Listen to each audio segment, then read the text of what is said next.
మొన్న చూస్తే అసలు లడ్డూలో కల్తీ జరగకపోయినా వీళ్ళు చెప్పిన అబద్ధాన్ని వీళ్ళ కూటమి ప్రభుత్వంలో ఉన్న బీజేపీ మాధవీలత గారు వందే భారత్ ఎక్స్ప్రెస్లో భజన చేసుకుంటూ వచ్చి ఎన్ని రకాలుగా మాట్లాడిందో మనం చూసాం. నిజంగా మీకు దేవుడి మీద భక్తుంటే, భక్తుల మీద ప్రేమ అభిమానం ఉంటే ఈరోజు 6 మంది ఎవరి వల్ల అయితే చనిపోయారో ఈ ప్రభుత్వాన్ని నిలదీయండి. ఈ ప్రభుత్వంలో ఎవరెవరు ఈ చావుకు కారణమయ్యారో వాళ్ళందరి మీద మోడీ గారికి చెప్పి క్రిమినల్ కేసులు పట్టించండి. అంతేగాని ఈరోజు మీరు పూసుకొని మీరు చేస్తే మాత్రం అది కరెక్టు, వేరే వాళ్ళు చేస్తే తప్పు అన్నట్టుగా దొంగ మాటలు చెప్తూ ఎవరి మీద మా దుమ్మెత్తి పోయాలనుకుంటే ప్రజలు అన్నీ గమనిస్తున్నారు.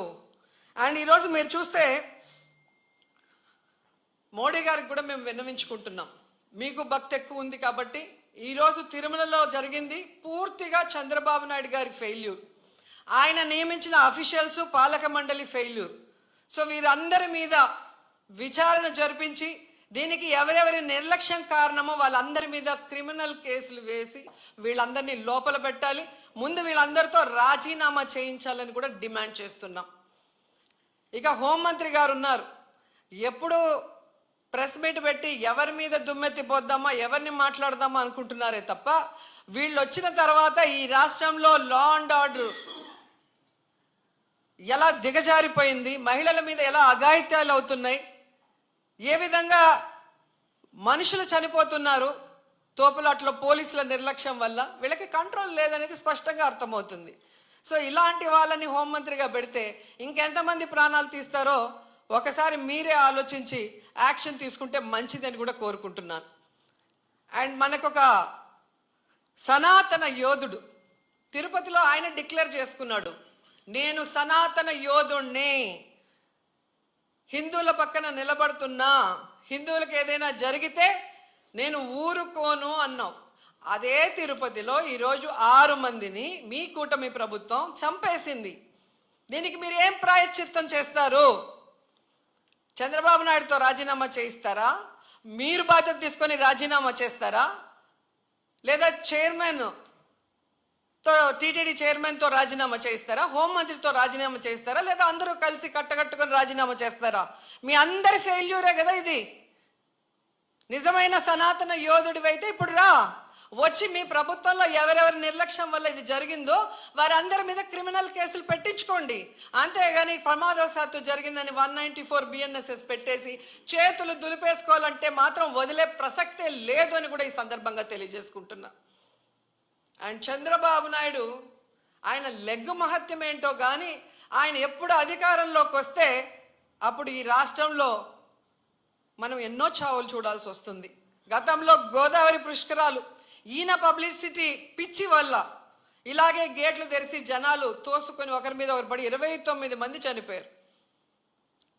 మొన్న ముఖ్యమంత్రి అయిన వెంటనే ఈయన నిర్లక్ష్యం వల్ల, ఈయన వైఫల్యం వల్ల దాదాపుగా విజయవాడ వరదల్లో 60 మందికి పైగా చనిపోయారు. మళ్ళీ ఈరోజు చిత్తూరు జిల్లా కుప్పంలో ఉండగానే 6, 7, 8 ఉండి పోలీసులందరినీ తిప్పుకొని ప్రజల్ని గాలికి వదిలేశారు. మానిటరింగ్ లేదు, ఇన్ని లక్షల మంది వస్తున్నారు, వీళ్ళకి ఏం సదుపాయాలు చేశారు, వీళ్ళకి ఎలా టోకన్స్ ఇస్తున్నారు, ఎక్కడ క్యూ లైన్స్ ఇచ్చారు అనేది ముఖ్యమంత్రి పట్టించుకోడు, చైర్మన్ పట్టించుకోడు, ఎస్పీ, కలెక్టరు, అలాగే ఎండోమెంట్ మినిస్టర్ ఎవరు పట్టించుకోరు. బాగా జరిగితేమో మా గొప్పతనం 30 years ఇండస్ట్రీ, 40 years ఇండస్ట్రీ అని గొప్పలు చెప్పుకుంటారు. లేదు అంటే గత ప్రభుత్వ వైఫల్యం లేదా అఫీషియల్స్ వైఫల్యం అని ఎప్పుడు ఎవరో ఒకరి మీద దుమ్మెత్తి తప్పించుకోవాలన్న ప్రయత్నం చేస్తున్నారు. లక్షలాది మంది ప్రజలు ఈ రోజు వైకుంఠ ఏకాదశిన దేవదేవుడు వెంకటేశ్వర స్వామిని అందరూ కూడా దర్శించుకుందామని, అతని ఆశీర్వాదం తీసుకుందామని దూర ప్రాంతాల నుంచి మిగతా రాష్ట్రాల నుంచి కూడా ఈ రోజు భక్తులు చాలా మంది ఇక్కడికి రావడం జరిగింది. అదే విషయం ఏంటంటే ఇది చాలా దురదృష్టకర సంఘటన. ఎందుకంటే టీటీడీ ఈసారి లక్షలాది మంది ప్రజలు వస్తారనే సంగతి తెలిసి చాలా ఏర్పాట్లు కూడా చేస్తున్నారు. ఈ టీటీడీ చేసిన ఏర్పాట్లని, ప్రభుత్వం చేసిన ఏర్పాట్లని కూడా నిన్న ఉదయమే చాలా మంది భక్తులు కూడా కొనియాడిన సందర్భాన్ని కూడా ఈ సందర్భంగా గుర్తు చేయాలి.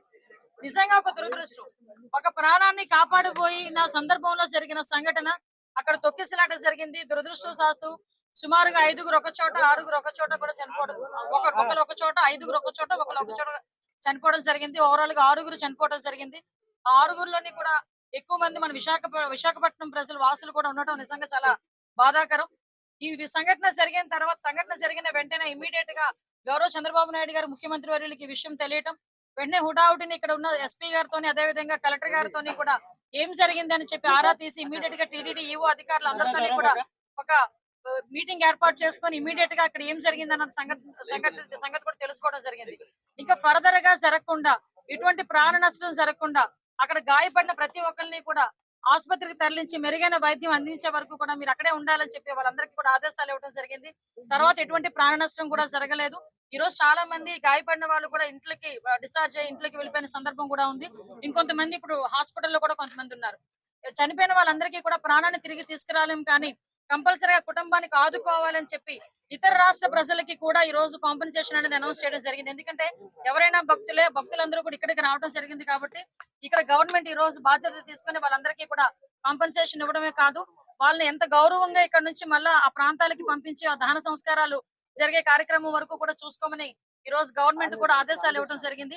ఎవరైతే ఇందాక మీరు అన్నారు కొన్ని సమన్వయ లోపమా, లేకపోతే ఏదైనా పోలీస్ వైఫల్యమా, లేకపోతే అడ్మినిస్ట్రేషన్ వైఫల్యమా, ఏది అన్నది చాలా క్లియర్ గా సీసీ కెమెరాస్ ప్రతి చోట ఉన్నాయి. మీకు తెలుసు, ప్రతి చోట సీసీ కెమెరాలో ఏం జరిగింది అన్నది కూడా మేము అధ్యయనం చేసుకుంటాం.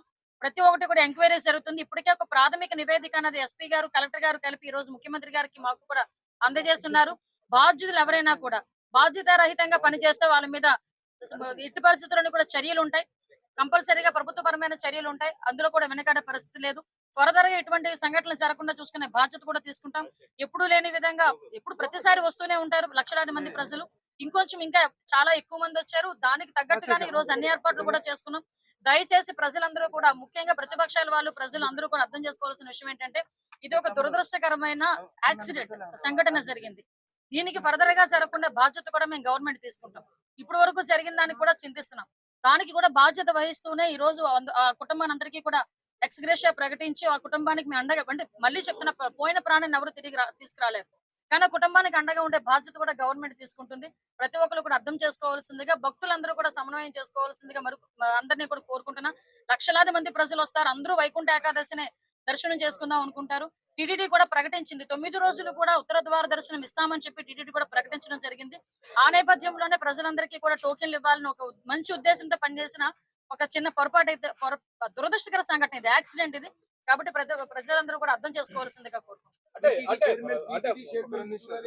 మీకు చెప్పానండి, ఎవ్రీ వేర్ మేము సీసీ కెమెరాస్ ఏర్పాటు చేసుకుని ప్రతి ఒక్క కూడా వాయిస్ రికగ్నిషన్ గానీ, వాళ్ళకి టోకెన్స్ ఇష్యూ చేయడం కానీ ప్రతి ఒక్కటి చాలా పక్కాగా చేశాం. ఎక్కడైనా కుట్ర కోణం ఉందని ఆ కోణంలో కూడా మేము కూడా దర్యాప్తు చేస్తున్నాం. ఏదైనా కుట్ర కోణం ఉందా, లేకపోతే బై యాక్సిడెంట్ జరిగిందా, ఇప్పుడు ఇమీడియట్ గా మేము కుట్ర కోణం ఉందని మేము మాట్లాడకూడదు, మా దగ్గర ఆధారాలు లేకుండా మేము మాట్లాడకూడదు. కాబట్టి ఒక ప్రాథమిక నివేదిక వచ్చింది. దీని మీద పూర్తి స్థాయిలో దర్యాప్తు జరపమని గౌరవ ముఖ్యమంత్రి గారు కూడా ఆదేశాలు ఇవ్వడం జరిగింది. దీని మీద మనం అబ్జర్వ్ చేసుకుంటే తిరుపతి అంశం అనేసరికి చాలా సెన్సిటివ్ అంశం. కాబట్టి దేశంలో ఉన్న ప్రధానమంత్రుల నుంచి ప్రతి ఒక్కరు కూడా ఈ రోజు మిగతా రాష్ట్ర ముఖ్యమంత్రులు కూడా స్పందించారు.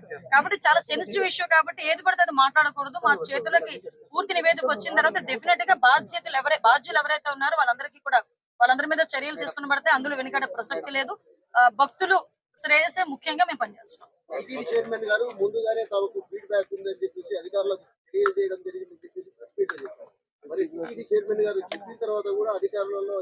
లేదండి, మీరు అన్నది నిజంగా టీటీడీ చైర్మన్ గారు ముందుగా నివేదిక ఇచ్చింది.